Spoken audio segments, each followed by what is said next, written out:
ধনজয়পুর গ্রাম থেকে আপনাদের স্বাগতম জানাচ্ছি। আমি আমানুর রহমান আরমান। আজকে আমার হাতে যে পান দেখতে পাচ্ছেন, এই পান নিয়ে কিন্তু আজকে আমার কথা বলা, আমার গল্প বলা। আজকে আমি এই ধনজয়পুর গ্রামে কি কারণে এসেছি জানেন? এই পান নিয়ে বিস্তারিত কিছু তথ্য আপনাদের জানাবো বলে। এই পান চাষাবাদ একটা বিরাট লাভজনক চাষাবাদ। মাত্র বছরে 30-40 হাজার টাকা খরচ করে 1.5 থেকে 2 লক্ষ টাকা আয় করা সম্ভব। নওগাঁ জেলার বদলগাছি উপজেলাধীন ঈশ্বরপুর বাজার থেকে প্রায় 2 থেকে 3 কিলোমিটার দূরেই ধনজয়পুর গ্রাম। এই ধনজয়পুর গ্রামের আব্দুল কুদ্দুস ভাই একজন পান চাষি। আমি গিয়েছিলাম আব্দুল কুদ্দুস ভাইয়ের পানের বরজে। আব্দুল কুদ্দুস ভাইয়ের পানের বরজে গিয়ে আমি অনেকটা অবাক হয়েছি, কারণ নওগাঁ জেলার মাটিতে এত সুন্দর পান চাষাবাদ হয় এটা আমার আগে কখনো জানা ছিল না। পানের পুরুত্ব দেখে আমার অনেক ভালো লেগেছে। অনেক বড় বড় পান এবং বর্ষার মরশুম হওয়াতে বর্তমানে পানের অনেক ফলন হচ্ছে বলে আমি দেখতে পারলাম। পান আসলে মানব দেহের জন্য একটি উপকারী পাতা। এই পাতা খেলে মানুষের শরীরের অনেক উপকার হয়ে থাকে। এই পান চাষাবাদ আসলে অনেক কঠিন একটি চাষাবাদ তা কিন্তু না, আসলে অনেক সহজেই পান চাষাবাদ করা যায়, যা ধনজয়পুর গ্রামের মানুষ দেখিয়ে দিয়েছে। তো যাই হোক, এখন আমরা আব্দুল কুদ্দুস ভাইয়ের মুখ থেকেই শুনবো তার পান চাষের আদ্যপান্ত। এই পান চাষটা আপনারা কিভাবে শুরু করলেন? পান চাষটা এরা আমাদের এখানে আবাদ হয়, আবাদ করি, এখানে বেতন পাওয়া যায় আর কি। মানে পানের চারা পাওয়া যায় না? পানের চারা পাওয়া যায়? চারা পাওয়া যায়। চারা মানে এখান থেকে ভাঙা হয়। বীজগুলা কোথায় পান? এখানে এই যে গাঁর যে কানারা বাড়াই, এই যে কানারা বাড়াই, এই মানে এই কানাটা না, এখান থেকে এটাই হয়। এটাই আপনার আবার একটু বড় হলে এটা আবার রোপণ করলে হয়। রোপণ করলে ওখান থেকে আবার পানের মানে চারা হয়ে যায়। আচ্ছা আচ্ছা। এই পান যে এত সুন্দর পান আবাদ করেছেন, এই পানের কি বাজার বসে আপনাদের এখানে? বসে হাট, পানের হাট। এই হাটের নাম কি? ঈশ্বরপুর পানের হাট। এটা সপ্তাহে কয়দিন বসে? সপ্তাহে 2 দিন। সপ্তাহে কোন কোন দিন? বৃহস্পতিবার আর রোববার না, রবিবার। বৃহস্পতিবার আর রবিবার এই পানের হাট বসে। আচ্ছা, আমি আরেকটা জিনিস বলি, এই কাঠিটা দিচ্ছেন তাই না? এটা যদি না দিই, এমনিতে যদি আমরা যদি মনে করেন যে বিছে দিই এরকম করে দিয়ে পান চাষ করা যায় না? যায় না। আচ্ছা, এখন এটা দেওয়ার কারণ কি?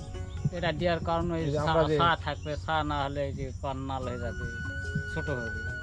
এখন সুপ্রিয় দর্শক বিন্দু, পান মূলত এমন একটা পাতা, এই পাতা কিন্তু সূর্যের আলোটা অতিরিক্ত শোষণ করে, এই জন্য পান এরকম ছায়াতে আবাদ করা হয়ে থাকে।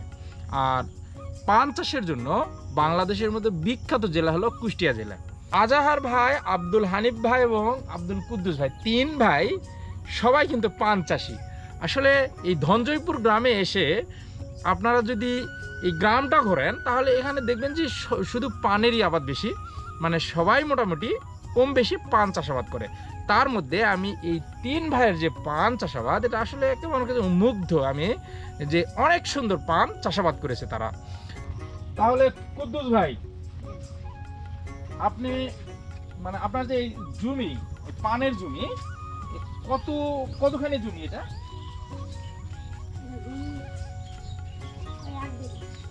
1 বিঘা জমি। 1 বিঘা জমিতে কত টাকা খরচ হয়েছে কুদ্দুস ভাই? 30,000 টাকা। এখন আপনি পান বিক্রি করলে কেমন হবে? পান বিক্রি হয়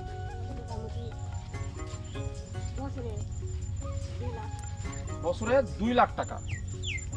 একটা কথা বুঝতে পেরেছেন যে পান এই 1 বিঘা জমিতে আব্দুল কুদ্দুস ভাই 30,000 টাকা খরচ করেছে এবং উনি নিজে পরিশ্রম করে। এই 30,000 টাকা খরচ করে উনি বিক্রি করে 1 বছরে 2 লক্ষ টাকা। এটা কত বড় একটি মানে লাভজনক আবাদ। পান চাষে সাধারণত অনেক পরিশ্রম করতে হয়। পুরা পানের বরজটি ঘিরে দিতে হয়, উপরে ছাউনি দিতে হয়, তারপর কাঠি দিতে হয়। আসলে মূলত এখানে অনেক পরিশ্রমের একটা ব্যাপার থাকে। তারপর এই পান সব সময় নিড়ানি দিয়ে পরিষ্কার করে দিতে হয়, আগাছাগুলো পরিষ্কার করতে হয়। এই কাজগুলো মূলত সব সময় কৃষক নিজেরাই করার চেষ্টা করে, যেমনটা আব্দুল কুদ্দুস ভাই করতেছিল। তার কাজ সে নিজেই করে বলে এই পান চাষ থেকে ভালো একটা আয় করে আব্দুল কুদ্দুস ভাই। এটা কি করতেছেন পানের? এটা একটা এই যে গাঁর যে কানাবার আছে, হুম, কানা জেপিটা ভেঙে দিচ্ছি। ডিবিটা ভেঙে দিচ্ছেন না? হ্যাঁ, এটা ভেঙে দিলে উপকারটা কি? এটা ভেঙে না দিলে জি, এই পান পাতা বড় হবে না। পানের পাতা বড় হবে না, এই ডিবাটা ভেঙে দিতে হবে না?